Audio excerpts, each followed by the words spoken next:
কোনো লড়াইয়ে, যে কোনো রাজনৈতিক প্রকল্পে, যে কোনো তাজদিদের প্রক্রিয়ায় সঠিক পলিসি থাকা, সঠিক স্ট্র্যাটেজি থাকা এবং শত্রুকে সঠিকভাবে চিহ্নিত করা অত্যন্ত গুরুত্বপূর্ণ। এটা ছাড়া কখনো আপনি সফল হতে পারবেন না। এটা জজবা দিয়ে করলে হবে না, এটা আবেগ দিয়ে করলে হবে না, এটা উইশফুল থিঙ্কিং দিয়ে করলে হবে না, অথবা হিকমার নামে সুবিধাবাদের মাধ্যমে এটা করলে হবে না। কালকে যদি বনি ইসরায়েল মসজিদ আল আকসা ধ্বংস করে দেয়, কালকে যদি তারা ওখানে থার্ড টেম্পল বানানো শুরু করে, তাদের তৃতীয় মন্দির বানানো শুরু করে, কে কি করবে বলেন? গাজায় একটা হসপিটাল আছে খান ইউনুসে একটা অ্যাম্বুলেন্স আসছে, অ্যাম্বুলেন্স থেকে একটা বাচ্চা নামছে, 10-11 বছর বয়স, ওর কাছে একটা ব্যাকপ্যাক, ওখান থেকে রক্ত পড়তেছে। আল জাজিরা সাংবাদিক জিজ্ঞেস করছে যে এখানে তোমার এখানে রক্ত পড়তেছে কেন, তোমার ব্যাগে কি? বলছে আমার ভাই।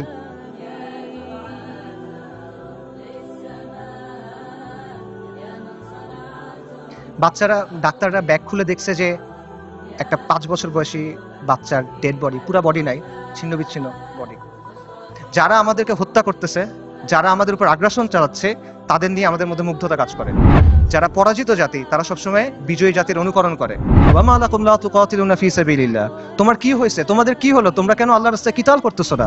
আল্লাহ সুবহানাহু ওয়া তাআলা বলেন ওয়াকাতিলুহুম হাত্তা লা তাকুনা ফিতনা, ওর সাথে কিতাল করো যতক্ষণ পর্যন্ত ফিতনা দূরীভূত না হয়। এটা স্পষ্ট।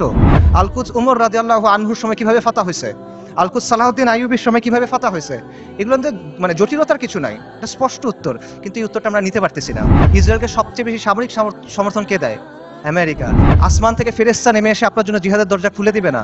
আল্লাহ, আপনি আমাদের কাছ থেকে নেন, যতক্ষণ পর্যন্ত আপনি খুশি না হন আপনি আমাদের কাছ থেকে নেন, আমরা প্রস্তুত আছি। এই কথাটা যখন আমরা বলতে পারবো এবং এই কথার উপর যখন আমরা আমল করতে পারবো, যখন আমরা বলবো ইয়া আল্লাহ আপনি নেন, ততক্ষণ পর্যন্ত নেন যতক্ষণ আপনি সন্তুষ্ট না হন, তারপর আপনি আমাদেরকে আল আকসা দেন, তখন আল কুদস আপনি মুক্ত করতে পারবেন, রাগ পর্যন্ত পাবেন না। বিসমিল্লাহির রহমানির রহিম। ইন্নাল হামদুলিল্লাহ ওয়াসসালাতু ওয়াসসালামু আলা রাসূলিল্লাহ ওয়া আলা আলিহি ওয়া সাহবিহি ওয়া সাল্লামা তাসলিমান কাসীরা। আম্মা বাদ। রাব্বি ইশরাহ লি সাদরি ওয়া ইয়াসসির লি আমরি ওয়াহলুল উকদাতাম মিন লিসানি ইয়াফকাহু কওলি। ওয়া ক্বালা সুবহানাহু ওয়া তাআলা আউযু বিল্লাহি মিনাশ শাইতানির রাজীম। وما لكم لا تقاتلون في سبيل الله والمستضعفين من الرجال والنساء والولدان الذين يقولون ربنا أخرجنا من هذه القرية الظالم أهلها واجعل لنا من لدنك وليا واجعل لنا من لدنك نصيرا الذين آمنوا يقاتلون في سبيل الله والذين كفروا يقاتلون في سبيل الطاغوت فقاتلوا أولياء الشيطان إن كيد الشيطان كان ضعيفا صدق الله العظيم. আমরুল মুমিনিন সাইয়েদনা উমর ইবনুল খাত্তাব রাদিয়াল্লাহু আনহু আজমাইনের খিলাফতের সময়কার কথা। পারস্যের বিখ্যাত সেনাপতি গভর্নর হুরমুজান মুসলিমদের হাতে বন্দী। তাকে উমর ইবনুল খাত্তাবের সামনে আনা হইল। ওমর রাদিয়াল্লাহু তখন ব্যস্ত, বিভিন্ন জায়গায় তিনি মুসলিম সেনাবাহিনীকে পাঠাচ্ছেন। তিনি হুরমুজানকে প্রশ্ন করলেন যে আমরা মুশরিকদের ভূমিতে অভিযান পাঠাচ্ছি, এই ব্যাপারে তোমার কি মতামত? জবাবে হুরমুজান বলল, এই ভূমি এবং এই ভূমিগুলার অধিবাসীদের অবস্থা হলো একটা পাখির মতো। পাখির 2টা ডানা, 2টা পা, একটা মাথা। একটা ডানা ভেঙে ফেলবেন আর একটা ডানা থাকবে। 2টা ডানা ভেঙে ফেলবেন, পায়ের উপর ভর দিয়ে থাকবে। কিন্তু যদি মাথা কেটে ফেলেন তাহলে আর কোনো কিছু কোনো কাজে আসবে না।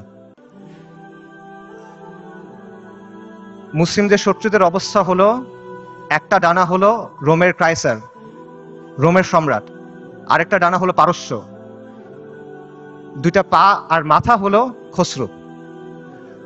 আপনি যদি খসরুকে আক্রমণ করেন এই পাখি শেষ হয়ে যাবে। আপনি মুসলিমদের বলেন খসরুকে আক্রমণ করতে। ওমর রাদিয়াল্লাহু আনহু এই পরামর্শ গ্রহণ করলেন এবং ইতিহাস সাক্ষী যে এই স্ট্র্যাটেজি সফল হয়। ওমর ইবনুল খাত্তাব রাদিয়াল্লাহু আনহু আজমাইনের খিলাফতের সময় অর্ধেক পৃথিবীর উপর ইসলামী শাসন কায়েম হয়। যে কোনো লড়াইয়ে, যে কোনো রাজনৈতিক প্রকল্পে, যে কোনো তাজদিদের প্রক্রিয়ায় সঠিক পলিসি থাকা, সঠিক স্ট্র্যাটেজি থাকা এবং শত্রুকে সঠিকভাবে চিহ্নিত করা অত্যন্ত গুরুত্বপূর্ণ। এটা ছাড়া কখনো আপনি সফল হতে পারবেন না। এবং এই জিনিসটা করতে হবে বাস্তবতার নিরিখে, শরিয়ার আলোকে এবং নিজের সামর্থ্য অনুসারে। এটা জজবা দিয়ে করলে হবে না, এটা আবেগ দিয়ে করলে হবে না, এটা উইশফুল থিঙ্কিং দিয়ে করলে হবে না, অথবা হিকমার নামে সুবিধাবাদের মাধ্যমে এটা করলে হবে না। আমি মনে করি আজকে যে বিষয়টা নিয়ে আলোচনা, আল কুদসের মুক্তি কোন পথে, সেই আলোচনার ক্ষেত্রে এই বিষয়টা মাথায় রাখা অত্যন্ত গুরুত্বপূর্ণ। এবং আল কুদসের মুক্তি কোন পথে এই আলোচনাটাও জরুরি, কারণ ওয়ান্স এন্ড ফর অল আমাদের সামনে এটা স্পষ্ট হওয়া জরুরি যে আল কুদস কিভাবে মুক্ত হবে। গত 409 দিন ধরে গাজায় আমাদের মুসলিম ভাই বোনদের হত্যা করা হচ্ছে, তাদের উপর হত্যাযজ্ঞ চলতেছে, তাদের উপর ধ্বংসযজ্ঞ চলতেছে। শিশুদের হত্যা করা হচ্ছে, নারীদের হত্যা করা হচ্ছে, বৃদ্ধদের হত্যা করা হচ্ছে, পুরুষদের তো হত্যা করা হচ্ছেই।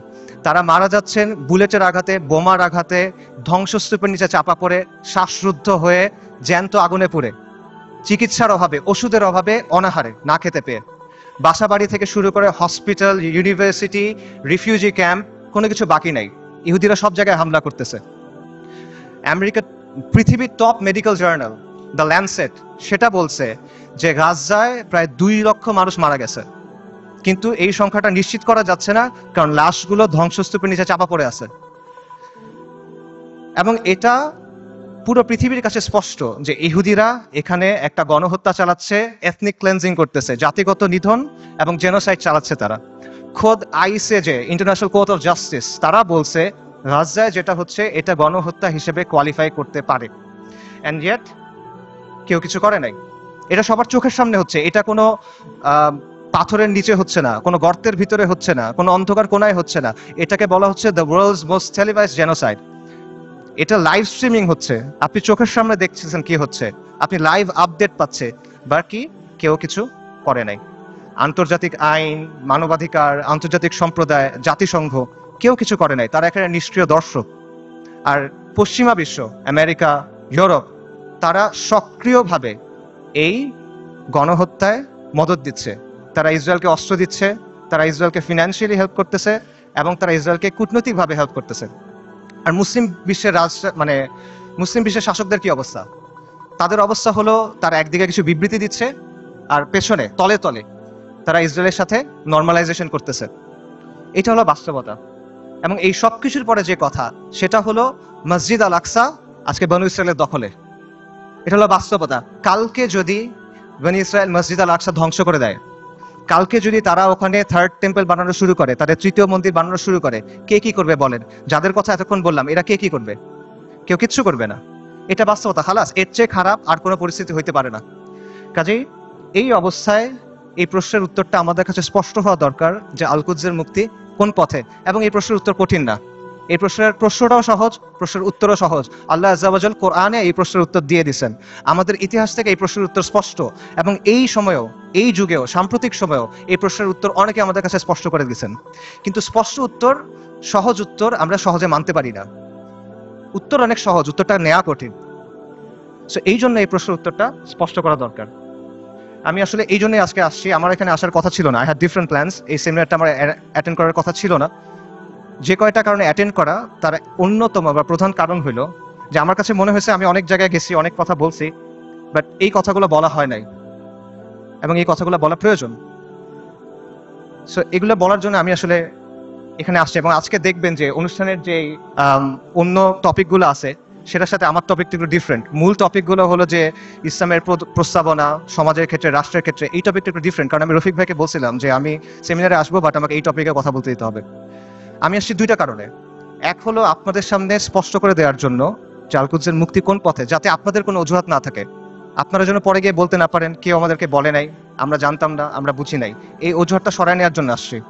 আর আমি এই জন্য আসছি যাতে যেই দিন আল্লাহ আজ্জা ওয়া জালের সামনে গিয়ে দাঁড়াইতে হবে আমার, সেদিন যেন আমি এইটুক বলতে পারি যে আমি কিছু করতে পারি নাই, কিন্তু এই কথাটা আমি আমার কমের সামনে বলছিলাম।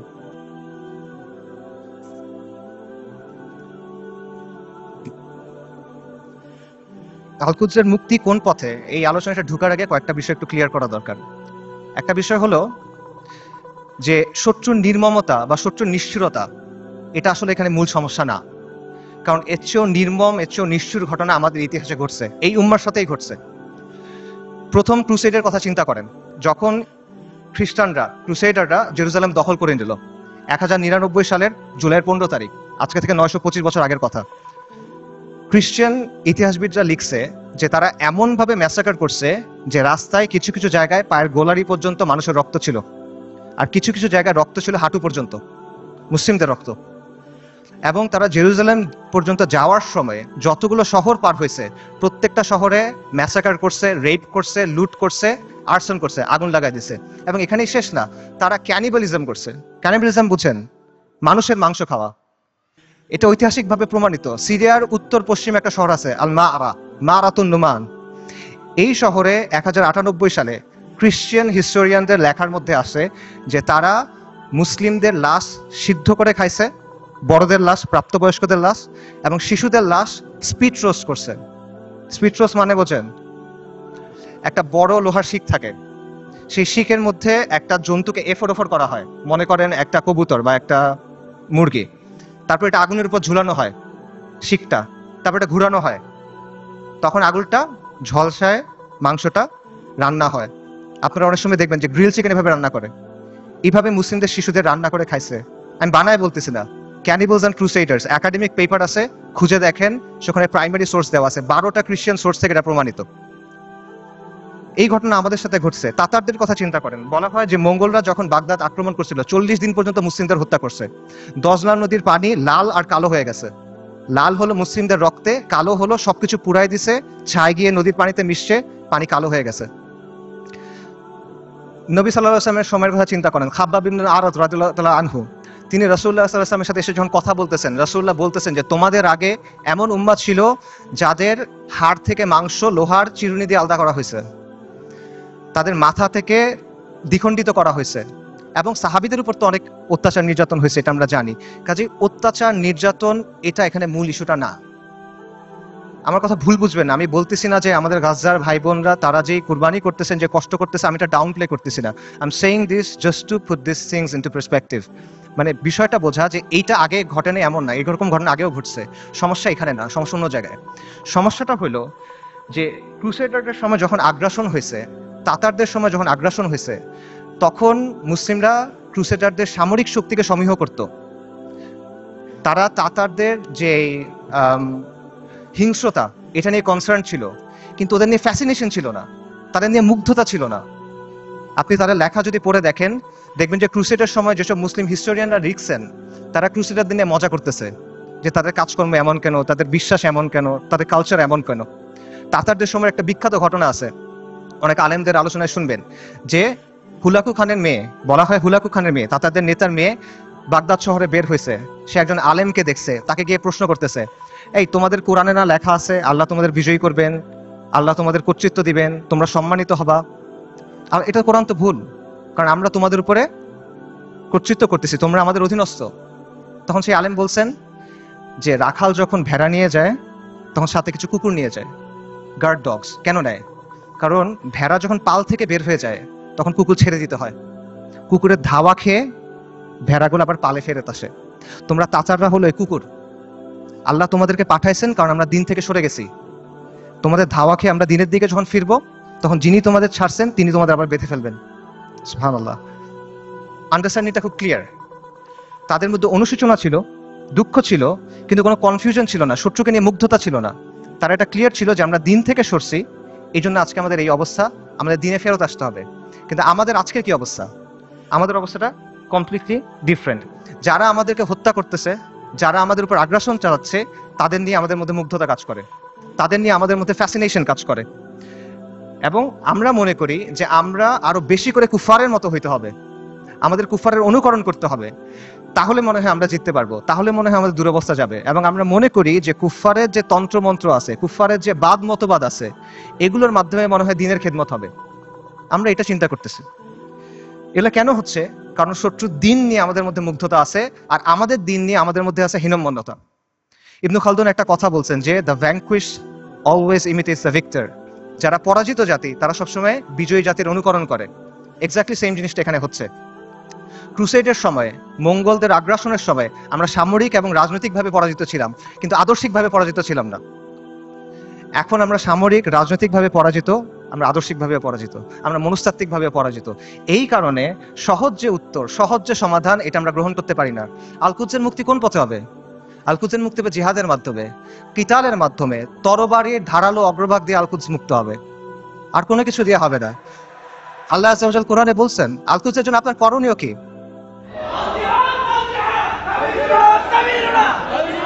আল্লাহ আযজা ওয়া জাল বলছেন কোরআনে, আল কুদসের জন্য আপনার কমপ্লেন কি? সূরা নিসার আয়াতটা আমি পড়ছি, ওয়া মা লাকুম লা তুকাতিলুনা ফি সাবিলিল্লাহ, তোমার কি হয়েছে, তোমাদের কি হলো, তোমরা কেন আল্লাহর রাস্তায় কিতাল করতেছো না? এই জিনিসটা স্পষ্ট। আল্লাহ সুবহানাহু ওয়া তাআলা বলছেন, ওয়া আইদ্দু লাহুম মাসতাতাতুম মিন কুওয়া, তোমরা প্রস্তুত করো তাদের সে জিহাদের জন্য। আল্লাহ সুবহানাহু ওয়া তাআলা বলছেন, ওয়া কাতিলুহুম হাত্তা লা তাকুনা ফিতনা, ওর সাথে কিতাল করো যতক্ষণ পর্যন্ত ফিতনা দূরীভূত না হয়। এটা স্পষ্ট। আল কুদস উমর রাদিয়াল্লাহু আনহুর সময় কিভাবে ফাতা হয়েছে, আল কুদস সালাহউদ্দিন আইয়ুবীর সময় কিভাবে ফাতা হয়েছে, এগুলোতে মানে জটিলতার কিছু নাই, এটা স্পষ্ট উত্তর। কিন্তু এই উত্তরটা আমরা নিতে পারতেছি না, এবং আমাদের মধ্যে কনফিউশন আছে। ঠিক আছে, জিহাদ হবে, জিহাদটা কিভাবে হবে? আপনি ফিলিস্তিনে গিয়ে জিহাদ শুরু করবেন নাকি?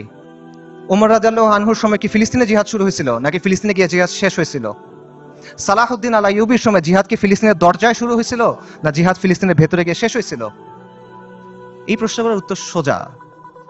আপনি কি জিহাদ ফিলিস্তিনে গিয়ে শুরু করবেন, নাকি জিহাদ করতে করতে করতে গিয়ে আল্লাহ এক সময় আল আকসাকে আমাদের হাতে দিবেন ইনশাআল্লাহ? এই প্রশ্নগুলোর উত্তর সোজা, কিন্তু আবারও এই সহজ উত্তরটা আমরা নিতে পারি না, কারণ এই যে আমাদের পরাজিত মানসিকতা, এটা আমাদের আচ্ছন্ন করে রাখছে, এটার বাইরে আমরা বের হইতে পারতেছি না। আমাদের চিন্তার মধ্যে কিছু জট লেগে আছে, যখনই আমরা ক্লিয়ারলি একটা জায়গায় যেতে চাচ্ছি, ওই জটগুলোর জন্য আমরা কনক্লুশনে পৌঁছাতে পারতেছি না। সুফিদের একটা কথা আছে যে আপনি যখন কোনো গ্লাসে বিশুদ্ধ পানি দিবেন, তার আগে ওই গ্লাস থেকে ময়লা ফেলে দিতে হবে। সো আপনি যদি ঠিক অ্যান্সারটা দিবেন, তার আগে ভুল অ্যান্সারটা সরাই নিতে হবে। এই জন্য আমি মূল অ্যান্সারে যাচ্ছি, তার আগে অল্প কিছু বিষয় কভার করি। আমাদের মাথায় কিছু জট লেগে আছে, সেই জটগুলো ক্লিয়ার করার চেষ্টা করি। প্রথম যে জটটা খুলতে হবে সেটা হলো, আল কুদসের ইস্যুর নিয়মতান্ত্রিক কোনো সমাধান নাই, এটার কোনো অনুমোদিত সমাধান নাই, এটার কোনো বৈধ সমাধান নাই। বর্তমান বিশ্ব ব্যবস্থার অধীনে যতগুলো নিয়মতান্ত্রিক পথ আছে, যতগুলো বৈধ পথ আছে, যতগুলো অনুমোদিত পথ আছে, এগুলো কোনোটা দিয়ে ফিলিস্তিন মুক্ত হবে না।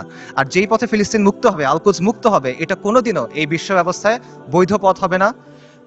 এটা কখনো তারা মেনে নিবে না। এটা সবসময় তাদের চোখে অপরাধ থাকবে, এটা সবসময় তাদের চোখে অবৈধ থাকবে, এবং এটা সবসময় তাদের চোখে সন্ত্রাস হিসেবে গণ্য হবে। এটা হলো রিয়ালিটি। এটা চিন্তা করেন যে যে জাতিসংঘ আর যেই আন্তর্জাতিক আইনের মাধ্যমে ইসরায়েলের প্রতিষ্ঠা হলো, সেই জাতিসংঘ আর সেই আন্তর্জাতিক আইন দিয়ে আপনি কিভাবে আল কুদস মুক্ত করবেন? ইসরায়েল রাষ্ট্র প্রতিষ্ঠিত হয়েছে কিভাবে? জায়নিস্ট আন্দোলনের মাধ্যমে, ব্রিটিশদের সাহায্যে, আমেরিকার সাহায্যে, আন্তর্জাতিক আইন আর জাতিসংঘের ফ্রেমওয়ার্কের মধ্যে। এই বিশ্ব ব্যবস্থা, এটা ইসরায়েলকে জন্ম দিছে, এবং এই বিশ্ব ব্যবস্থা ইসরায়েলকে টিকায় রাখছে। তাহলে এই বিশ্ব ব্যবস্থার অধীনে যতগুলো সম্ভাব্য সমাধান আছে, কোনোটা দিয়ে আপনি ইসরায়েলকে সরাইতে পারবেন না। সম্ভাব্য সমাধান কি বলেন? One state solution, two state solution.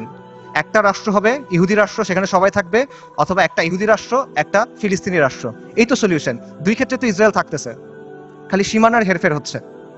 কাজে এইভাবে আপনি যদি পুরা আল কুদসকে মুক্ত করতে চান, আপনি বিশ্ব ব্যবস্থার অধীনে নিয়মতান্ত্রিক কোনো বৈধ পথ নাই, এটা স্পষ্টভাবে বুঝতে হবে। তথাকথিত আন্তর্জাতিক আইন, মানবাধিকার, এসব মেনে আপনি আল কুদসকে মুক্ত করতে পারবেন না। এগুলো হলো আপনার জন্য বাধ্যতামূলক, ওদের জন্য অপশনাল। ইসরায়েল কতগুলো মানবাধিকার ভঙ্গ করছে, ইসরায়েল কতগুলো আন্তর্জাতিক আইন ভঙ্গ করছে, আমেরিকা ইরাক আর সিরিয়াতে কি করছে, ফ্রান্স এখন আফ্রিকাতে কি করতেছে, ইভেন জাতিসংঘের যে শান্তিরক্ষা বাহিনী, এর আগে সুদান, হাইতি, লাইবেরিয়া, কঙ্গো, এসব জায়গায় গিয়ে সাধারণ মানুষকে রেপ করতেছে। এগুলো মানবাধিকার লঙ্ঘন না? আন্তর্জাতিক আইনের ভঙ্গ হয় না এখানে? কার কি হয়েছে? কিচ্ছু হয় নাই। এটা ওরা বানাবে, আপনি মানবেন, এটা ওরা মানার জন্য না। আপনি এগুলো বিশ্বাস করে বসে আছেন, লাভ নাই। এগুলো হলো, এগুলো দিয়ে ওরা আপনার হাত দুই পেছনে বেঁধে রাখবে, তারপর ইসরায়েল এসে আপনাকে জবাহ করবে। এরা আমাদেরকে নারী অধিকারের কথা বলবে, শিশু অধিকারের কথা বলবে, মানবাধিকারের কথা বলবে, পর্দার সমালোচনা করবে, নিকাবের সমালোচনা করবে, শরিয়ার সমালোচনা করবে, তারপর আমাদের বইয়ের মধ্যে এলজিবিটি ঢুকাবে। কিন্তু যখন লিটারেলি হাজার হাজার নারী, শিশু, বৃদ্ধ মারা যাচ্ছে, জেনোসাইড হচ্ছে, এথনিক ক্লেন্সিং হচ্ছে, তখন এরা এসে কি বলবে? Israel has the right to defend itself, we must condemn Hamas. এই তো অবস্থা। এটা হলো আন্তর্জাতিক আইন এবং মানবাধিকারের অবস্থা। আমেরিকাতে একজন বিখ্যাত দায়ী ছিলেন, মালিকা শাবাজ, ম্যালকম এক্স, এই নামে চিনবেন অনেকে। ওনার একটা কথা আছে, খুব বিখ্যাত কথা, এবং আমি মনে করি এই কথাটা আমাদের সবার বোঝা উচিত। উনি বলছেন, we want freedom by any means necessary, we want justice by any means necessary, we will strike at injustice by any means necessary. অর্থাৎ মুক্তির জন্য, মর্যাদার জন্য, সম্মানের জন্য, অন্যায় বন্ধ করার জন্য যা যা করা প্রয়োজন তা সবই করতে হবে। সহজ। ম্যালকম এক্স আফ্রিকান আমেরিকান ছিলেন, পশ্চিমা বিশ্বের বাস্তবতা উনি খুব কাছ থেকে দেখছেন, এবং ওনার মধ্যে হীনমন্যতা ছিল না, জাতে ওঠার টেন্ডেন্সি ছিল না, ওনার এই চিন্তা ছিল না যে আমার কৈফিয়ত দিতে হবে। তাই উনি সহজ কথাটা সহজে বলে দিয়েছেন। তো এই কথাটা আপনারা বুঝতে হবে, যদি আপনি মুক্তি চান, যদি আপনি মাথা উঁচু করে বাঁচতে চান, তাহলে you have to get it by any means necessary.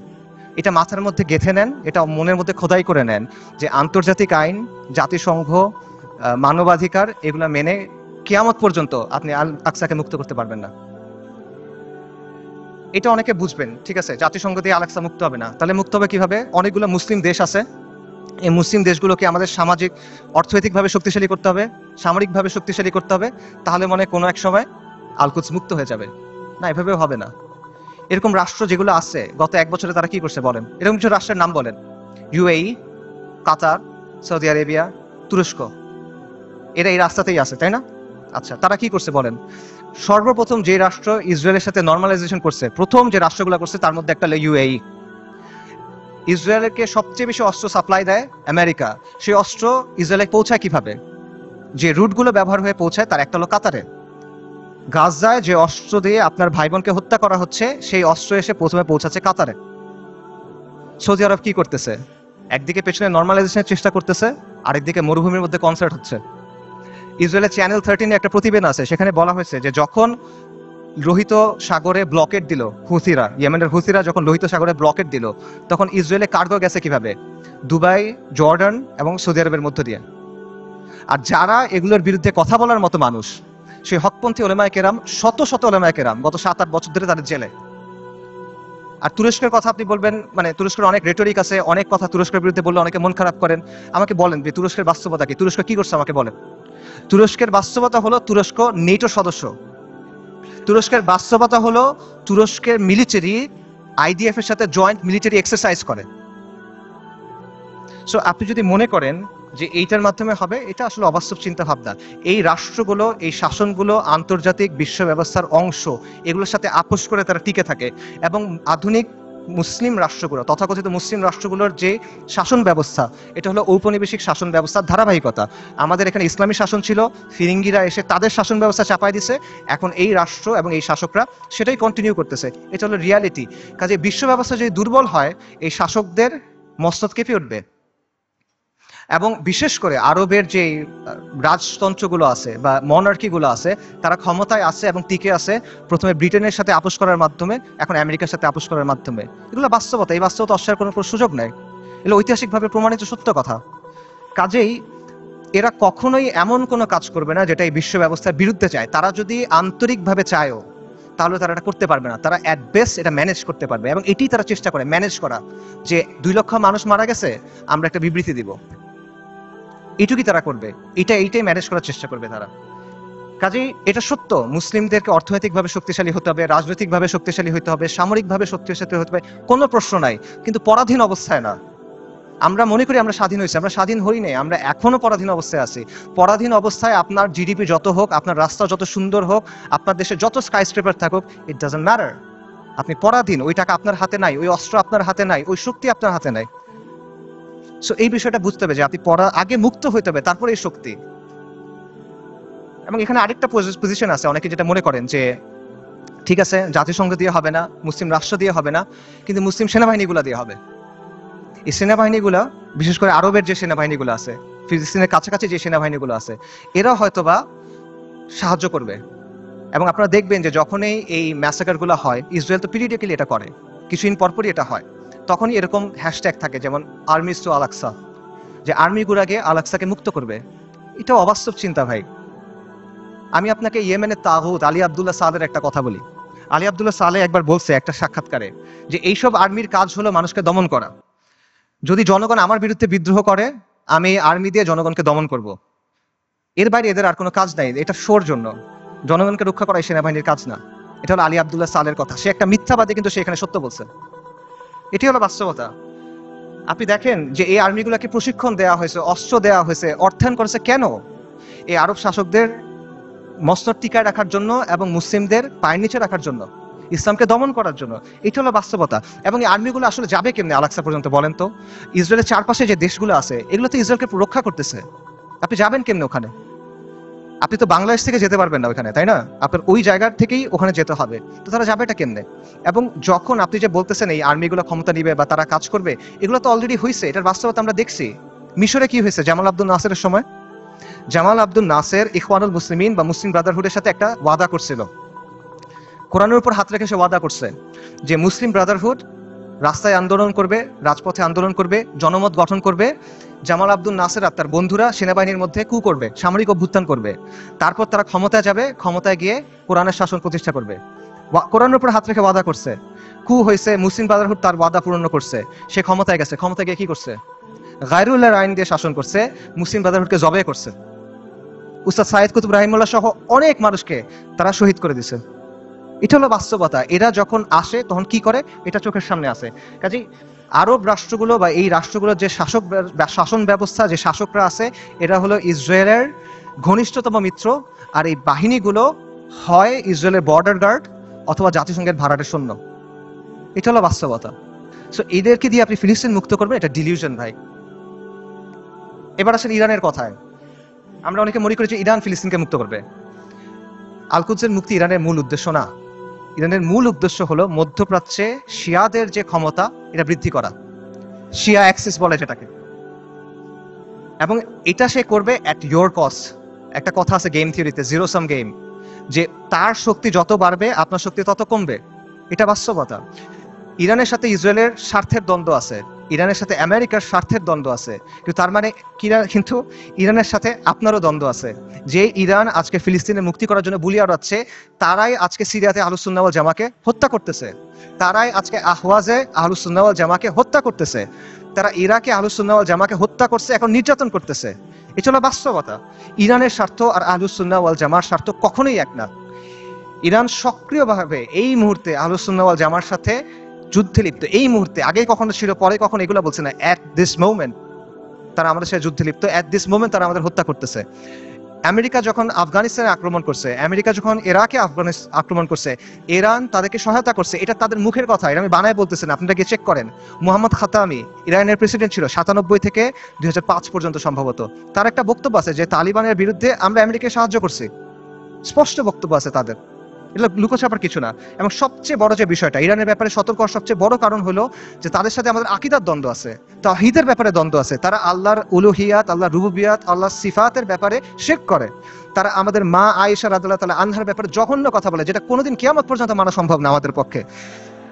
তারা সাহাবায়ে কেরাম রাদিয়াল্লাহু তাআলা আনহুম আজমাইনকে তাকফির করে, এটা কোনোদিন পর্যন্ত মানা সম্ভব না। এগুলো কোনো ফুরুই বিষয় না ভাই। এই জিনিস মেনে আপনি কোনো কিছু করতে পারবেন না। আল্লাহ আল কুদসকে এই শিরকের সাথে এই করে আপনি মুক্ত করতে পারবেন না। ইরানকে আপনার দেখতে হবে ক্রুসেডের সময়ে উবাইদি সাম্রাজ্যের মতো করে।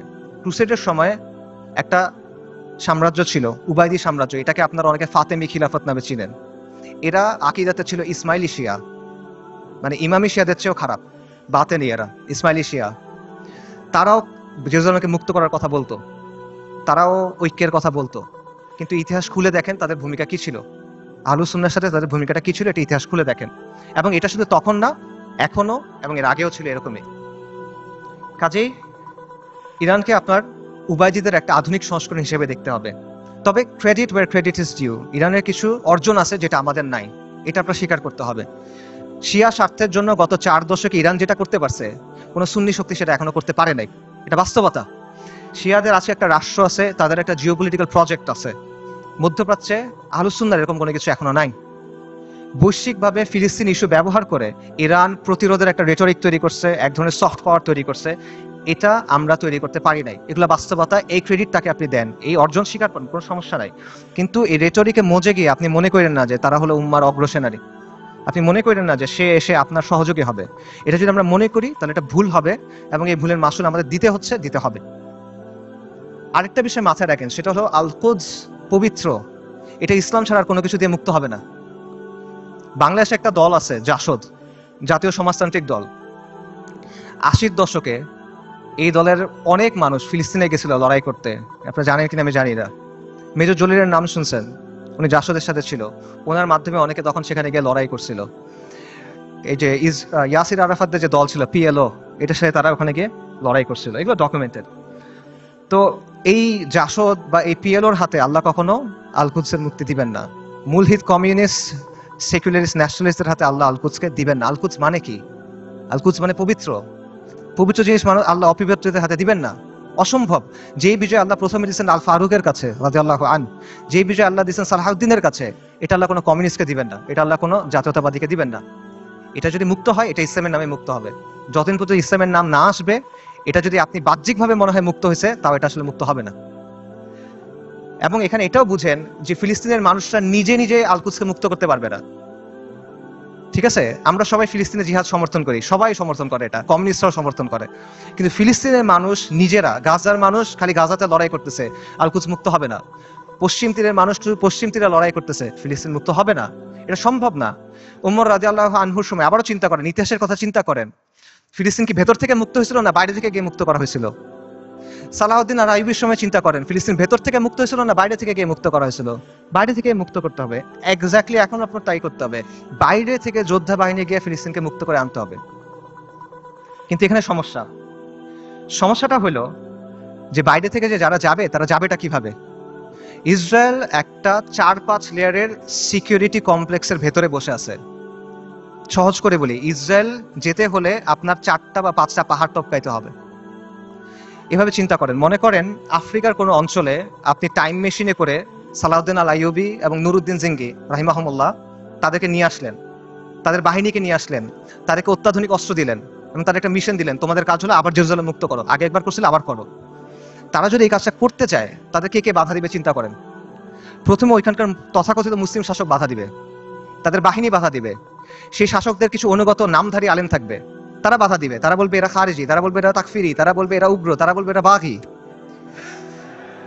এগুলো বলে অনেকে মাইন্ড করেন, এগুলো বাস্তবতা। আপনারা ভিডিও দেখেন, মিশরের এক বিখ্যাত মুফতি, নাম বললে সবাই চিনবেন, এই বিখ্যাত মুফতি বলছে যে অক্টোবর 7 তারিখ যে আক্রমণ করা হয়েছে, এটা খারিজিদের মতো আক্রমণ হয়েছে, এবং এটা যাদের সামনে বলছে সেই তরুণরা তাকে ভয়ঙ্কর অ্যাগ্রেসিভ একটা স্লোগান দিছে, তখন গালি দিছে বেসিক্যালি, আমি বলতে চাচ্ছি না, আপনাকে ইউটিউবে খুঁজে দেখেন, এগুলো বাস্তবতা। প্রথমে ওই শাসকরা এবং তার বাহিনীরা তাদেরকে বাধা দিবে, তারপর তাদের অনুগত নামধারী আলেমরা, হকপন্থী আলেম অবশ্যই না, নামধারী আলেমরা বাধা দিবে। তারপর কি হবে? তারপর আন্তর্জাতিক বিশ্ব আসবে, এসে স্যাংশন দেওয়ার চেষ্টা করবে, নিন্দা প্রস্তাব জানাবে। তারপর যদি কোনোভাবে তারা আগাইতে পারে, তাদের গিয়ে মোকাবেলা করতে হবে কাদের সাথে? ইসরায়েলকে ঘিরে রাখা আরব দেশগুলা এবং সেগুলোর শাসক এবং সেগুলোর সেনাবাহিনীর সাথে। এগুলো যদি আপনি ক্রস করেন, তখন আপনার লড়াই করতে হবে আমেরিকার সাথে, তারপর আপনি ইসরায়েলের সাথে ফাইট করতে পারবেন, তার আগে না। এটা হলো বাস্তবতা। আজকে যদি কোনো সুন্নি রাজনৈতিক শক্তি তৈরি হয়, মনে করেন উত্তর পূর্ব আফ্রিকাতে কোনো সুন্নি দল ইসলামী ইমারত কায়েম করলো, তারা এখন আল-কুদস পর্যন্ত যাইতে চায়, তাদেরকে এই 4-5টা পাহাড় টপকায় ওখানে যেতে হবে। কাজেই আল-কুদসের মুক্তির যে ইস্যু, এটা কোনো নির্দিষ্ট অঞ্চলের ইস্যু না, এটা কোনো লোকাল ইস্যু না, এটা একটা গ্লোবাল ইস্যু। এটা সম্পর্ক পুরো বিশ্ব ব্যবস্থার সাথে। এবং আপনি চিন্তা করে দেখেন যে ইসরায়েল রাষ্ট্র অস্তিত্ব আসলো কিভাবে। 1947 সালে যখন দ্বিতীয় বিশ্বযুদ্ধ শেষ হইল, যখন মিত্রবাহিনী যুদ্ধে জিতলো, যখন আমেরিকার নেতৃত্বে নতুন বিশ্ব ব্যবস্থা তৈরি হইল, তখন ইসরায়েল রাষ্ট্রের জন্ম হয়েছে। কাজেই যেই আল-কুদস দখল হওয়ার সাথে ইসরায়েল রাষ্ট্র প্রতিষ্ঠিত হওয়ার সাথে সম্পর্ক এই বিশ্ব ব্যবস্থার। কাজে আপনি যদি আল-কুদসকে মুক্ত করতে চান, আপনি যদি ইসরায়েলের মোকাবেলা করতে চান, এই বিশ্ব ব্যবস্থাকে আপনাকে পরাজিত করতে হবে। এর সহজ কোনো উপায় নেই আসলে। আর যখন আপনি বিশ্ব ব্যবস্থাকে চেঞ্জ করতে যাবেন, ওটা কিরকম হবে? এটাকে একটা নিট অ্যান্ড ক্লিন প্রক্রিয়া হবে, সহজ প্রক্রিয়া হবে না, একটা রক্তাক্ত প্রক্রিয়া হবে, ব্রুটাল প্রক্রিয়া হবে। পরিবর্তন যত বেশি হয়, সেটা তত বেশি প্রক্রিয়াটা, পদ্ধতিটা তত বেশি রুক্ষ হয়, তত বেশি কঠিন হয়। এটা হলো বাস্তবতা। পৃথিবীর ইতিহাসে কোনো পলিটিক্যাল সিস্টেমের পরিবর্তন শান্তিপূর্ণভাবে হয় নাই। পলিটিক্যাল সিস্টেম, আপনি একটা ওয়ার্ল্ড সিস্টেমের কথা বলতেছেন, ওয়ার্ল্ড অর্ডারের কথা বলতেছেন, এটা শান্তিপূর্ণভাবে হবে না। কিন্তু আমরা এভাবেই চিন্তা করি, আমি চিন্তা করি আমার চাকরি ঠিক থাকবে, আমার ক্যারিয়ার ঠিক থাকবে, আমার স্ট্যান্ডার্ড অফ লিভিং ঠিক থাকবে, সবকিছু ঠিক থাকবে, জিডিপি ঠিক থাকবে, আমার দেশের ইনকাম পার ক্যাপিটা ঠিক থাকবে, মাঝখান দিয়ে আল-কুদস মুক্ত হয়ে যাবে। এভাবে হবে না। আমাদের সবাইকে কুরবানি করতে হবে। এটা সস্তা কিছু না ভাই। এটা আপনি সেকুলার ইতিহাস দেখেন, ওয়াহির আলোকে দেখেন, আকলের দিক দিয়ে দেখেন, বাস্তবতার আলোকে দেখেন, আপনি এভাবে মুক্ত করতে পারবেন না। এই পুরো বিশ্ব ব্যবস্থার পরিবর্তনের সাথে এটা জড়িত। আমি সামারি করি, আমি অনেকগুলো না না না না বললাম, সেই নাগুলো সামারি করি। বর্তমান বিশ্ব ব্যবস্থার অনুমোদিত কোনো পথে আল-কুদস মুক্ত হবে না। জাতিসংঘ, আন্তর্জাতিক আইন, মানবাধিকার, এগুলা দিয়ে আল-কুদস মুক্ত হবে না। মুসলিম বিশ্বের শাসক এবং তাদের অধীনস্থ যে সেনাবাহিনী, এদেরকে দিয়ে আল-কুদস মুক্ত হবে না। ইরানের যে অক্ষ, এটার মাধ্যমে আল-কুদস মুক্ত হবে না।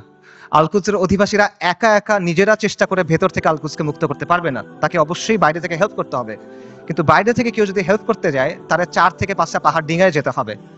কাজেই ফিলিস্তিনের মুক্তির বিষয়টা এই বিশ্ব ব্যবস্থার পরিবর্তন করা বা বিশ্ব ব্যবস্থাকে দুর্বল করার সাথে সম্পর্কিত। আল-কুদসকে মুক্ত করতে হলে অবশ্যই এই বিশ্ব ব্যবস্থাকে দুর্বল হইতে হবে, নইলে এটা সম্ভব না, ইল্লা মাশাআল্লাহ। এবং অবধারিত হবে এই ক্ষেত্রে আপনার অরাজকতা, অস্থিতিশীলতা এবং রক্তক্ষয়ী একটা প্রক্রিয়ার মধ্যে যেতে হবে। এগুলো হলো বাস্তবতা। তাহলে আল কুদসের মুক্তি কিভাবে, সমাধান কিভাবে? আমি বলছি আল কুদসের মুক্তি কিতালের মাধ্যমে, জিহাদের মাধ্যমে। এটা আপনারাও জানতেন অনেকে, আজকে এখানে আসার আগে আপনারা অনেকে এটা মনে করতেন যে হ্যাঁ জিহাদের মাধ্যমে আল কুদস মুক্ত হবে। শুধু আপনারা না, যেই ছেলেটা মদ খায়, যে মেয়েটা বয়ফ্রেন্ড নিয়ে ঘুরে, সেও দেখেন মনে করে যে আল কুদস যুদ্ধের মাধ্যমে মুক্তি হবে। আমেরিকার যে কমিউনিস্টরা আছে, যে এলজিবিটি অ্যাক্টিভিস্টরা আছে, এদের মধ্যে অনেকে মনে করে আল কুদস যুদ্ধ ছাড়া মুক্ত হবে না। আপনারা দেখবেন যে ওদের অনেকে স্লোগান দেয়, from the river to the sea Palestine will be free. তারা এটা বলে, তারা মনে করে 7ই অক্টোবরের অ্যাটাককে তারা প্রশংসা করে, তারা মনে করে এটা হলো ডিকলোনাইজেশন হচ্ছে, ডিকলোনাইজেশন সবচেয়ে ভালো রূপ এটা। তো তার বুঝ আর আপনার বুঝে তফাৎ কি? তফাৎটা হলো যে আপনি মনে করছেন যুদ্ধ দিয়ে মুক্ত হবে, আপনার কাছে উত্তরটা আছে, আপনার কাছে গন্তব্যটা আছে, কিন্তু গন্তব্য পর্যন্ত কিভাবে যাবেন এটা আপনি জানেন না। আপনি একটা অঙ্কের উত্তরটা আপনি মুখস্থ জানেন বা কেউ আপনাকে বলে দিছে, আপনি এটা লিখছেন, কিন্তু আপনি অঙ্কটা মিলাই আনতে পারতেছেন না। এটা হলো সমস্যাটা। সো এই কথাগুলো এতক্ষণ আমি যেটা বললাম, যে আমি যে বললাম এইভাবে হবে না, এইভাবে হবে না, এইভাবে হবে না, এটা বলার কারণটা হলো ওই চিন্তার জটগুলো খুলে দেওয়া, যাতে করে আপনার চিন্তাটা স্পষ্ট হয়। আল কুদসকে মুক্ত করতে হলে অবশ্যই জিহাদ করতে হবে, এবং এটা একটা উম্মাহ কেন্দ্রিক প্রচেষ্টা হতে হবে। এটা কোনো নির্দিষ্ট এক জায়গায় করে আপনি করতে পারবেন না। জিহাদটা শুরু ফিলিস্তিনে হবে না, এটা শেষটা ফিলিস্তিনে গিয়ে হবে। ইতিহাসে এভাবেই বারবার হয়েছে। ওমর ইবনুল খাত্তাবের সময় কি হয়েছিল চিন্তা করেন, সালাহউদ্দিন আল আইয়ুবের সময় কি হয়েছিল চিন্তা করেন। শুরুটা কখনোই ফিলিস্তিনে হয় নাই, শেষটা ফিলিস্তিনে গিয়ে হয়েছে। এবং এই জন্য প্রথমে মুসলিম মেজরিটি দেশগুলো আছে সেগুলোকে আপনার স্বাধীন করতে হবে, সেকুলার সিস্টেম থেকে বের হয়ে সেখানে ইসলামী শরিয়া আনতে হবে। We must replace this tyrannical puppets with men of God. মুত্তাকিদের দিয়ে ওই জায়গায় ইসলামী শরিয়া আনতে হবে, তা না হলে আপনি মুক্ত করতে পারবেন না। এটা হলো বাস্তবতা। এবং এই পরিবর্তনটা, এটা একটা বৈপ্লবিক পরিবর্তন। এটা ব্যালট বক্স দিয়ে আসবে না, এটা কোনোদিনও ব্যালট বক্সে দিয়ে আসবে না। অনেক চেষ্টা করা হয়েছে, আসবে না। সেটা আফগানিস্তানে যেভাবে আসবে, সব জায়গায় এভাবে আসবে, এটা জরুরি না। স্থান, কাল, পাত্র, প্রেক্ষাপট ভেদে পরিবর্তন আসতে পারে, কিন্তু পরিবর্তনটা বৈপ্লবিক হইতে হবে। এটা আপোষের কোনো পরিবর্তন হইলে হবে না। এবং মূল বিষয়টা সিম্পল, কিছু ভূখণ্ডের উপর আহলুস সুন্নাহ ওয়াল জামাত তামকিন লাগবে, শাসন কর্তৃত্ব লাগবে। তারপর সেই ভূখণ্ডগুলোকে ঘাঁটি হিসেবে ব্যবহার করে আপনাকে সামরিক শক্তি তৈরি করতে হবে। তারপর ধাপে ধাপে জিহাদের মাধ্যমে আল কুদসকে মুক্ত করতে পারবেন। এটা হলো অ্যান্সার। এবং এই তামকিন অর্জনের কাজটা সব মুসলিম ভূখণ্ডে আপনি একসাথে করতে পারবেন না, কারণ সব মুসলিম ভূখণ্ডের অবস্থা এক না। আপনি চিন্তা করেন, বাংলাদেশে ইসলামী ইমারত হওয়া আর সিরিয়াতে ইসলামী ইমারত হওয়া কখনো একরকম না। বাংলাদেশ আর ইসরায়েলের মধ্যে বা আল কুদসের মধ্যে 6টা দেশ আছে, Jordan, Iraq, Iran, Afghanistan, Pakistan এবং মোদির ভারত। আনরিয়েলিস্টিক, আপনি ওখান থেকে যেতে পারবেন না। কিন্তু সিরিয়ার সাথে ডিরেক্ট বর্ডার আছে। কাজেই এই বাস্তবতা বুঝতে হবে যে কোন জায়গায় ফোকাস করতে হবে, কোনভাবে কাজ করতে হবে। তবে মূল সমাধান ওই জায়গাতেই, যেটা আমি আবারও বলতেছি, আল কুদসের নিকটবর্তী মুসলিম ভূখণ্ডে তামকিন অর্জন করতে হবে, শাসন কর্তৃত্ব অর্জন করতে হবে। তারপর সেগুলোকে কেন্দ্র হিসেবে ব্যবহার করে সামরিক শক্তি বৃদ্ধি করতে হবে। তারপর ধাপে ধাপে জিহাদের মাধ্যমে আল আকসার দরজায় গিয়ে পৌঁছাতে হবে। এটা আপনাদের অনেকের কাছে মনে হতে পারে যে ফ্যান্টাসি, আপনাদের অনেক কাছে মনে হতে পারে যে এটা অনেক কঠিন একটা সলিউশন, কিন্তু এটাই সবচেয়ে প্র্যাগম্যাটিক সলিউশন। এবং এটার উদাহরণ ইতিহাস থেকে আছে। আমি আবারও বলতেছি, ওমর রাদিয়াল্লাহু আনহুর সময় চিন্তা করেন কিভাবে মুসলিমরা আল আকসা মুক্ত করছিল। প্রথমে মদিনার উপরে শাসন কর্তৃত্ব তামকিন, তারপর জাজিরাতুল আরবের উপরে, তারপর সিরিয়ার কিছু অঞ্চলে, তারপর আল আকসায়। সালাউদ্দিন আইয়ুবের সময় কিভাবে হয়েছে, সিরিয়ার কিছু অঞ্চলে, তারপর মিশরে, তারপর আল আকসায়। এভাবেই হয়েছে। এবং আপনি যদি বলেন যে এটা তো ঠিক আছে অনেক আগে হয়েছে, বর্তমান সময়ে এভাবে হবে কিনা, বর্তমান সময়েও হবে। আপনার সামনে উদাহরণ আছে। ইরানের কথা চিন্তা করেন, ইরানের ব্যাপারে আমরা বলছি যে ইরানের মাধ্যমে এটা মুক্তি হবে না, ইরানের স্বার্থ আমাদের স্বার্থ এক না, ইত্যাদি। বাকি গত 1 বছরে কেউ যদি ইসরায়েলের সাথে কিছু লড়াই করে থাকে, 2-1টা গুলিও করে থাকে, এটা কে করছে? ইরানই তো করছে। তো এই যে প্রতিরোধ করার সামর্থ্য, এটা সেটা অর্জন করলো কিভাবে? তারা 3টা বা 4টা জায়গাকে ব্যবহার করে এটা করছে। একটা হলো তেহরান মানে ইরান, একটা হলো লেবাননে হিজবুল্লাহ বা হিজবুল শয়তান, একটা হলো ইয়েমেনে হুথিরা, আর একটা হলো ইরাকে তাদের যে মিলিশিয়াগুলো আছে আল বদর ব্রিগেড। এর মাধ্যমে তো তারা এটা করছে। তো এই শক্তিটা তারা তৈরি করছে কিভাবে? নিয়মতান্ত্রিক ভাবে করছে।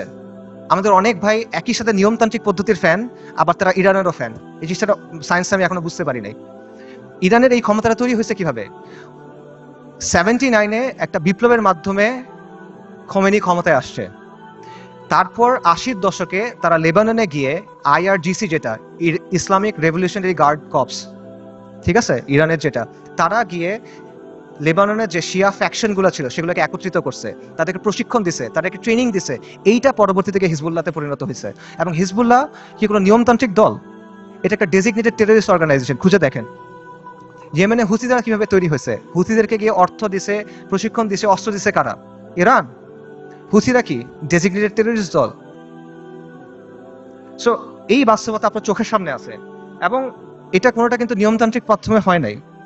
এরা শক্তির মাধ্যমে ক্ষমতায় আসছে, শক্তির মাধ্যমে জায়গা করে দিছে, এবং নিজেদের পলিটিক্যাল এজেন্ডা দিয়ে তারা করছে। আমি বলতেছি না রাফিদারের মাধ্যমে ফিলিস্তিন মুক্ত হবে, আমি আবারও ক্লিয়ার করতেছি। আমি জাস্ট আপনাদের এক্সাম্পল দিচ্ছি যে কিভাবে বর্তমান সময়েও এই প্রসেস কাজ করে, কিভাবে তামকিন অর্জনের পরে ধাপে ধাপে আপনি শক্তি অর্জন করতে পারবেন এবং এর প্রতিরোধ করার ক্যাপাসিটি অর্জন করতে পারবেন। এবং এটার আরো অনেক উদাহরণ আছে। বিশ্ব ব্যবস্থাকে চ্যালেঞ্জ করে কিউবা টিকে নাই, বিশ্ব ব্যবস্থাকে চ্যালেঞ্জ করে নর্থ কোরিয়া টিকে নাই, ল্যাটিন আমেরিকার বিভিন্ন রেজিম বিভিন্ন সময় টিকে ছিল না। উদাহরণ শিয়ারদের কাছ থেকে নেওয়ার দরকার নাই, আপনি পারস্য বিজেতা উমর ইবনুল খাত্তাবের কাছ থেকে উদাহরণ নেন, আপনি আহলুস সুন্নাহ ওয়াল জামার গর্ব নুরুদ্দিন সিংহি, সালাউদ্দিন আইয়ুবির কাছ থেকে উদাহরণ নেন, সমস্যা নাই তো। তারা সবাই কি করছে দেখেন, যেই কথাটা আমি বলছি তারা সবাই এটাই করছে। তারা প্রথমে একটা জায়গায় তামকিন অর্জন করছেন, শাসন কর্তৃত্ব অর্জন করছেন, তারপর সামরিক শক্তি বৃদ্ধি করছেন, তারপর ধাপে ধাপে আল কুদস পর্যন্ত গেছেন জিহাদ করতে করতে। এটার বাইরে আর কোনো প্র্যাগম্যাটিক সলিউশন নাই। এটাই সবচেয়ে বাস্তবসম্মত পদ্ধতি, এটাই সবচেয়ে টাইম টেস্টেড পদ্ধতি, এটা হিস্টোরিক্যালি প্রুভেন পদ্ধতি, এটা শরিয়া সম্মত পদ্ধতি, এটা আকল সম্মত পদ্ধতি। এটা কঠিন পদ্ধতি, এটা রুক্ষ পদ্ধতি, বিপদ সংকল পদ্ধতি, কোনো ডাউট নাই, এটা সহজ পথ না। কিন্তু সহজ পথ নেওয়ার নাম তো ভাই বাস্তববাদী হওয়া না। বাস্তববাদী হলো যেটা করা প্রয়োজন সেটা করা। আপনি একটা গন্তব্যে যাবেন, একটা সহজ পথ একটা কঠিন পথ, সহজ পথ আপনাকে আরেক জায়গায় নিয়ে যাবে, আপনি ওটা নিলে তো হইলো না। আমরা কিন্তু বাস্তববাদিতার নামে অতীতে অনেক পদ্ধতি গ্রহণ করছি, এখনো করে যাচ্ছি। এগুলো আমাদের কি দিছে ভাই? কি অর্জন দিছে আমাদের বলেন? জিল্লতি ছাড়া আমাদের কি অর্জন দিছে বলেন? এবং দিন থেকে আমরা সরে গেছি। আরো এক্সাম্পল দেখেন, চীনের কথা মনে করেন। চীন যে গ্লোবাল সুপার পাওয়ার হয়েছে কিভাবে হয়েছে ভাই? লিবারাল ডেমোক্রেসি মেনে হয়েছে, মানবাধিকার মেনে হয়েছে। একটা ভায়োলেন্ট রেভলিউশনের মাধ্যমে চাইনিজ কমিউনিস্ট পার্টি শাসন কর্তৃত্ব অর্জন করছে, তামকিন অর্জন করছে। তারপর একটা ওয়ান পার্টি স্টেট বানাইছে, ব্রুটালি শক্ত হাতে শাসন করছে, আজকে সে আমেরিকার কন্টেন্ডার হয়েছে। এটা বাস্তবতা ভাই। চীন, তারা কি বিশ্বাস করতে যে জনগণ সব ক্ষমতার উৎস? চীনের বিপ্লবের যাকে স্থপতি বলা হয় মাও সেতুং, তার একটা বিখ্যাত উক্তি আছে, সেটা হলো বন্দুকের নল ক্ষমতার উৎস। পাওয়ার comes from the barrel of the gun. এটা বাস্তবতা। এই বাস্তবতা, political power comes from the barrel of the gun, এটা দুনিয়ার বাস্তবতা। আপনি বাস্তবতা বুঝার পরে বাস্তবসম্মত পলিসি নিতে পারেন। এবং আপনাকে ওই যেটা বলছিলাম, এই পলিসি আপনার নিতে হবে বাস্তবতার নিরিখে, শরিয়ার আলোকে এবং নিজের সামর্থ্য অনুসারে, এবং আপনার শত্রুকে আপনার চিনতে হবে। আমরা শুরুতে হরমুজানের কথা বলছিলাম। মুসলিমদের শত্রুদের তুলনা হলো পাখির মতো। পাখির দুটা ডানা, দুটা পা, একটা মাথা। আজকে 1400 বছর পর্যন্ত ডানা একটা ভেঙে ফেলবেন, আর একটা ডানা থেকে যাবে। দুটা ডানা ভেঙে ফেলবেন, পা থেকে যাবে, মাথা কেটে ফেলবেন, পাখি শেষ। রাইট? তা আজকে 1400 বছর পরে বাস্তবতা কি? মুসলিমদের শত্রুদের অবস্থা একটা পাখির মতো। এক ডানা নেটো, এক ডানা ইসরায়েল, দুই পা হলো এই আরব বিশ্বের শাসকেরা, মাথাকে আমেরিকা। ইসরায়েলকে সবচেয়ে বেশি সামরিক সমর্থন কে দেয়? আমেরিকা। ইসরায়েলকে সবচেয়ে বেশি অর্থনৈতিক সমর্থন কে দেয়? ইসরায়েলকে সবচেয়ে বেশি রাজনৈতিক সমর্থন কে দেয়? বারবার জাতিসংঘের সিকিউরিটি কাউন্সিলে ভেটো কে দেয়? এই শাসকদের মসনদ কে টিকায় রাখেন? কাজেই আমেরিকাকে রাজি খুশি রেখে, আমেরিকার মনের মতো করে, আমেরিকার বানানো ছকে খেলে, তাদের ঠিক করা নিয়ম মেনে কোনোদিন পর আল কুদস মুক্ত হবে না। এটা পসিবল না। আপনার আমেরিকার কথা চিন্তা করেন, গত 1 বছর ধরে তাদের সাথে যেই ঘটনাগুলো ঘটতেছে সেগুলোর কথা চিন্তা করেন। আপনি ওই ছেলেটার কথা চিন্তা করেন, হাফেজ, আপনারা ভিডিও দেখছেন, রিফিউজি ক্যাম্পের ভিতরে আগুনে পড়ে মারা গেছে। ছেলেটার নাম ছিল শাবান, কোরআনে হাফেজ, সফটওয়্যার ইঞ্জিনিয়ারিং নিয়ে পড়তেছিল। আপনারা রুহ আর রুহ রিমের কথা চিন্তা করেন, ওই যে ছোট্ট মেয়েটা বিল্ডিং ধসে গেছে, মারা গেছে, তার দাদা তার ডেড বডি বুকে নিয়ে বলতেছে রেম, রুহ আর রুহ। তার কথা চিন্তা করেন, তাদের কষ্টের কথা চিন্তা করেন। আপনি ওই বাবার কথা চিন্তা করেন যে সে বিস্কিট কিনতে গেছিল বাচ্চার জন্য, ফিরে এসে দেখে তার স্ত্রী সন্তান মারা গেছে। সে কান্না করতেছে আর বিস্কিটটা বাচ্চার হাতে দিয়ে বলছে, বাবা তুমি এটা নিয়ে যাও। আপনি মার কথা চিন্তা করেন যে বাচ্চার জন্য আটা আনতে গেছে, কারণ বাচ্চা ক্ষুধায় কাঁদতেছে, বুঝে না তো, আটা আনতে গেছে, এসে দেখে সবাই মারা গেছে। আপনি হিন্দ রজাবের কথা চিন্তা করেন, 6 বছর বয়সী মেয়ে, ওরা গাজা থেকে পালায় যাওয়ার চেষ্টা করতেছিল 7 জন পুরো ফ্যামিলিতে। ইসরায়েলি ট্যাঙ্ক ওদের ঘিরে ফেলছে, গুলি করছে, সবাই মারা গেছে, ও বেঁচে আছে। তখন রেড ক্রিসেন্টে ফোন করছে, অডিও কলটা ইউটিউবে আছে, আপনারা শুনতে পারবেন। ও বলছে যে আমাকে তোমরা বাঁচাও, আমার খুব ভয় লাগতেছে। ও সব পাশে সবাই মারা গেছে, বাবা মা সবাই মারা গেছে, 6 বছর বয়সী একটা মেয়ে।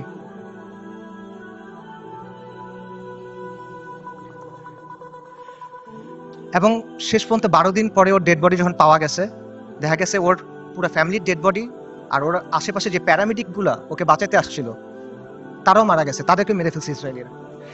ওই 3 বোনের কথা চিন্তা করেন, 3 বোন 3টা ছবি। প্রথম ছবিটা হলো যুদ্ধের আগে, 3 বোন সেলফি তুলছে হাসি খুশি।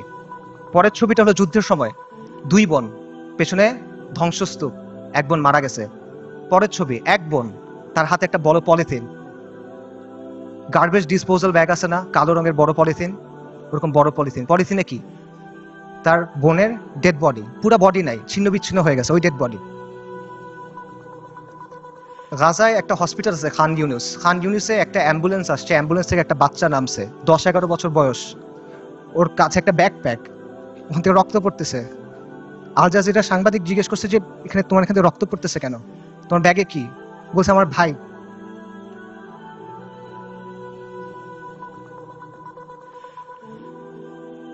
বাচ্চারা, ডাক্তাররা ব্যাগ খুলে দেখছে যে একটা 5 বছর বয়সী বাচ্চার ডেড বডি, পুরা বডি নাই, ছিন্ন বিচ্ছিন্ন বডি। আপনারা ওই মার কথা চিন্তা করেন যে গেছে, যে তার পুরা ফ্যামিলি মারা গেছে, সে এসে জিজ্ঞেস করছে আমাকে লাশগুলো দাও, আমি দাফন কি করব। তাকে 3টা পলিথিন দিছে, কারণ ডেড বডি নাই, ছিন্ন বিচ্ছিন্ন হয়ে গেছে সব, 3টা পলিথিন দিছে। আপনারা ওই বাচ্চাটার কথা চিন্তা করেন, বিল্ডিং ধসে পড়ছে, খুলি ফেটে গেছে, কোটর থেকে চোখ বের হয়ে আসছে, এবং ওই নিষ্প্রাণ চোখ এই নিষ্প্রাণ পৃথিবীর দিকে তাকায় আছে। এদের কষ্টের কথা চিন্তা করেন।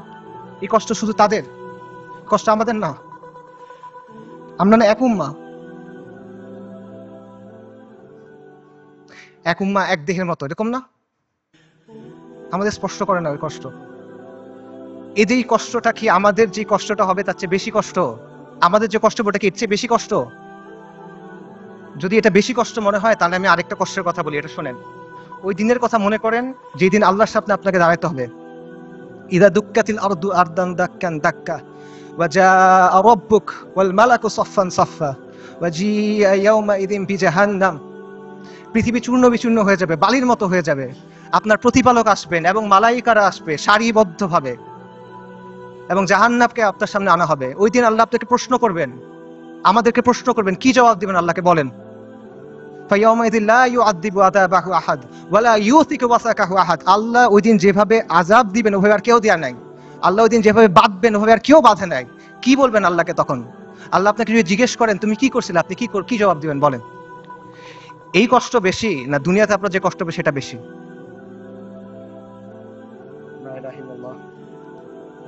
এত কিছুর পরও দেখেন আল কুদসের মানুষ ঈমান, ইস্তিকামাত এবং সবরের কি দৃষ্টান্ত স্থাপন করছে। একজন বৃদ্ধা বলতেছে আমাদের জান, মাল, সন্তান সবকিছু আল্লাহর জন্য কুরবান। মৃত্যু যদি আল কুদসের জন্য হয় তাহলে এটা সুন্দর মৃত্যু, ইনশাআল্লাহ কিয়ামত পর্যন্ত আমরা রিবাদ করে যাব। এটা সস্তা কিছু না, এটা রাসূলুল্লাহ সাল্লাল্লাহু আলাইহি ওয়াসাল্লামের ইসরা ওয়াল মিরাজের জায়গা। আমরা বাইতুল মাকদিসের অধিবাসীরা প্রস্তুতি আছি, কুরবানি করার জন্য প্রস্তুতি আছে, যত কুরবানি লাগে আমরা করব। ওই বাবার কথা চিন্তা করেন, হাসপাতালে একই দিনে 2 বাচ্চা মারা গেছে, 2 ছেলে মারা গেছে। উনি বলতেছেন আলহামদুলিল্লাহ, এটা জিহাদের ভূমি, এটা রিবাতের ভূমি, আমাদের যা কিছু আছে সব আল্লাহর জন্য। আল্লাহ আমাদের খালেক, উনি আমাদের তৈরি করছেন, উনি আমাদের পাঠাইছেন, উনি নিয়ে যাবেন, ওনার যা খুশি উনি করবেন, আমরা এটাতে খুশি, আমরা এটার উপর সবর করব।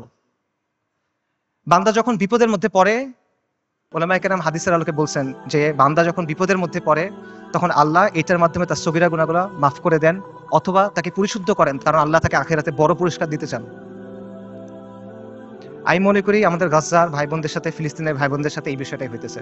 ইনশাআল্লাহ তাআলা আল্লাহ তাদেরকে জান্নাতুল ফিরদৌস আলার জন্য প্রস্তুত করতেছেন। আমি মনে করি আল্লাহ এই বান্দাদের উপর রাজি খুশি হয়ে যাবেন ইনশাআল্লাহ তাআলা। লক্ষের উপরে শহীদ, আলহামদুলিল্লাহ, এটা উম্মতে মুহাম্মদের গর্ব। আমাদের মৃতরা জান্নাতে ইনশাআল্লাহ, ওদের মৃতরা জাহান্নামে। আল্লাহু মাওলানা ওয়ালা মাওলা লাহুম। ওই বৃদ্ধের কথা চিন্তা করেন যিনি ধ্বংসস্তূপের মাঝখানে দাঁড়ায় বলতেছেন আমরা আজও এখানে দাঁড়ায় আছি এবং আমরা এখানে পর্যন্ত থাকবো। এই ভূখণ্ড বরকতময়, এই ভূখণ্ডের অধিবাসীরা বরকতময়। আমাদের চারপাশে চূড়ান্ত ধ্বংসযজ্ঞ হয়েছে, কিন্তু আমরা তাও এখান থেকে নড়বো না, আমরা আল্লাহর দিন থেকে নড়বো না। আমরা অটল পাহাড়ের মতো, আমরা উজ্জ্বল তারার মতো। এবং আমি বলবো যে হ্যাঁ, পুরা বিশ্ব সাক্ষ্য দিচ্ছে তারা ঈমানের ক্ষেত্রে অটল পাহাড়ের মতো। পুরা বিশ্ব সাক্ষ্য দিচ্ছে তারা ইস্তিকামাতের ক্ষেত্রে উজ্জ্বল তারার মতো। এবং পুরা বিশ্ব সাক্ষ্য দিচ্ছে আপনি এবং আমি কাপুরুষ। পুরা বিশ্ব সাক্ষ্য দিচ্ছে আপনি আর আমি অক্ষম। পুরা বিশ্ব সাক্ষ্য দিচ্ছে আপনি আর আমি নিষ্ক্রিয়। ইসরায়েলের এক সোলজারের ভিডিও আছে, সে বলতেছে, ইংলিশে বলতেছে, আমেরিকান জিউ, সে বলতেছে আমরা গাজাকে পরিষ্কার করতেছি, আমরা গাজাকে প্রস্তুত করতেছি, কারণ আমাদের রাজা আসবে, আমাদের মাসিহ আসবে, আমরা তাকে মুকুট পরানোর জন্য প্রস্তুত হচ্ছি, আমরা তৃতীয় মন্দির বানানোর জন্য প্রস্তুত হচ্ছি। তাদের মাসিহকে আল মাসিহ আদ-দাজ্জাল। বনী ইসরাইল মসজিদ আল আকসার সামনে নাচতেছে, উল্লাস করতেছে, স্লোগান করতেছে, স্লোগান দিচ্ছে, তারা বলতেছে মুহাম্মদ মারা গেছে। আল্লাহুম্মা সাল্লি ওয়া সাল্লিম আলা নবিয়িনা মুহাম্মদ। এটা কি অবস্থা ভাই? এই জিনিসটা মানা সহজ নাকি আল-কুদসের জন্য ফাইট করা সহজ? এই পথটা আমাদের কাছে অনেক বেশি কঠিন মনে হইতেছে। কোন পথটা আমাদের কাছে বেশি কঠিন মনে হয় এটা ঠিক করে দিবে যে আমাদের ইমানের অবস্থাটা আসলে কি। নবী সাল্লাল্লাহু আলাইহি ওয়াসাল্লাম তার হাদিসে বলছেন, আমি হাদিসের তরজমা বলতেছি, ইবনে উমর রাদিয়াল্লাহু তাআলা আনহু থেকে বর্ণিত, রাসূলুল্লাহ সাল্লাল্লাহু আলাইহি ওয়াসাল্লাম বলছেন, যখন তোমরা ইনার পদ্ধতিতে ব্যবসা করবে, গরুর লেজ আঁকড়ে ধরবে, কৃষিকাজে সন্তুষ্ট থাকবে এবং জিহাদ ছেড়ে দিবে, তখন আল্লাহ তোমাদের উপর লাঞ্ছনা এবং অপমান চাপায় দিবেন। সাদাকা রাসূলুল্লাহ। এর চেয়ে বড় লাঞ্ছনা আর এর চেয়ে বড় অপমান কি আছে? আর নবী সাল্লাল্লাহু আলাইহি ওয়াসাল্লাম বলছেন, এই অবস্থা ততক্ষণ থাকবে যতক্ষণ না পর্যন্ত তোমরা তোমাদের দ্বীনে ফেরত আসো। সুনান আবু দাউদের হাদিস। আল-কুদস জিহাদের মাধ্যমে মুক্ত হবে, কিন্তু এই জিহাদের দরজা কেউ এসে আপনার জন্য খুলে দিবে না। আসমান থেকে ফেরেশতা নেমে এসে আপনার জন্য জিহাদের দরজা খুলে দিবে না। জিহাদের দরজা খুলতে হবে তাওহীদ আর হাদিদের শক্তি দিয়ে, খুলতে হবে না, ভাঙতে হবে। এটা এই রাস্তা আপনি মনে করতেছেন আল-কুদস পর্যন্ত আপনার জন্য একটা লাল গালিচা বিধানো রাস্তা তৈরি করে দিবে যে ভাই আমি আল-কুদসে গিয়ে জিহাদ করব। না, আপনার রক্ত, আপনার হাড়, আপনার মাংস, লাশের শাড়ি, ফুলির পাহাড় পার হয়ে আপনার আল-আকসা যাইতে হবে। এটা ছাড়া আর কোনো অপশন নাই। আল-কুদসের দাম অনেক বেশি, এটা সস্তা না। বাইতুল মাকদিসের মানুষরা বলে দিছে, আল্লাহ আপনি আমাদের কাছ থেকে নেন, যতক্ষণ পর্যন্ত আপনি খুশি না হন আপনি আমাদের কাছ থেকে নেন, আমরা প্রস্তুত আছি। এই কথাটা যখন আমরা বলতে পারবো এবং এই কথার উপর যখন আমরা আমল করতে পারবো, যখন আমরা বলবো ইয়া আল্লাহ আপনি নেন, ততক্ষণ পর্যন্ত নেন যতক্ষণ আপনি সন্তুষ্ট না হন, তারপর আপনি আমাদেরকে আল-আকসা দেন, তখন আল-কুদস আপনি মুক্ত করতে পারবেন, আগ পর্যন্ত পাবেন না। আল-কুদস এমন এক দুলহান যার মাহার আমাদের রক্ত। আল-কুদস এমন এক দুলহান যার মাহার আমাদের রক্ত। মাহার পরিশোধ করা ছাড়া কোনো বিকল্প নাই, কোনো বিকল্প নাই। আল্লাহ আযজা ওয়া জাল্লা আল-কুদসকে মুক্ত করার প্রক্রিয়ায় শামিল হওয়ার তৌফিক দান করেন। আল্লাহ আমাদের তৌফিক দান করেন আল-কুদসকে মুক্ত করার। আল্লাহ আমাদের দুনিয়ার ভালোবাসার মৃত্যুকে অপছন্দ করার অসুখ থেকে মুক্ত করে দেন। আল্লাহ আমাদের মসজিদ আল আকসাতে সালাত আদায় করার তৌফিক দান করেন। আল্লাহ আমাদের চোখগুলোকে প্রশান্তি দেন। আল্লাহ আমাদেরকে খাইবারের মতো একটা দিন দেখান। আল্লাহ আমাদের বনু কুরাইযার মতো একটা দিন দেখান। আল্লাহ আমাদেরকে বনু কুরাইযার মতো একটা দিন দেখান। আল্লাহ আমাদের ক্ষমা করে দেন। আল্লাহ আমাদের মাফ করে দেন।